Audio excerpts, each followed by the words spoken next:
Super tasty ആയിട്ടുള്ള beef ഉലർത്ത് recipe കണ്ടാലോ?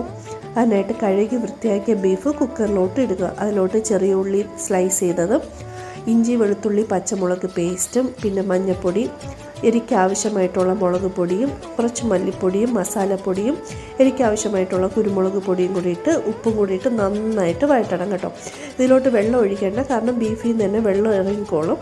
പിന്നെ ഓരോ ബീഫിൻ്റെ വേവ് അതിൻ്റെ ടെൻഡറും പ്രഷർ കുക്കറിൻ്റെ വലിപ്പമൊക്കെ അനുസരിച്ചാട്ടോ. ഇതൊരു 6 വിസിലായപ്പോഴത്തേക്ക് ബീഫ് നന്നായിട്ട് വെന്ത് കിട്ടിയിട്ടുണ്ട്.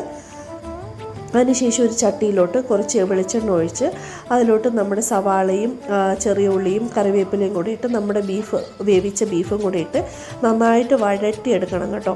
അതായത് അതിൻ്റെ വെള്ളത്തിൻ്റെ അംശമൊക്കെ പോകുന്നത് വരെ നന്നായിട്ട് വഴറ്റിയെടുക്കുക.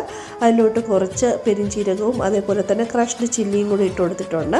ഇതെല്ലാം കൂടെ നല്ല ഇളക്കി യോജിപ്പിച്ച് കുറച്ച് കുരുമുളകും കൂടി ഇട്ട് നന്നായിട്ട് വഴറ്റിയെടുക്കുമ്പോഴത്തേക്കും നമ്മുടെ സൂപ്പർ ടേസ്റ്റ് ബീഫ് ഉലർത്ത് റെഡി.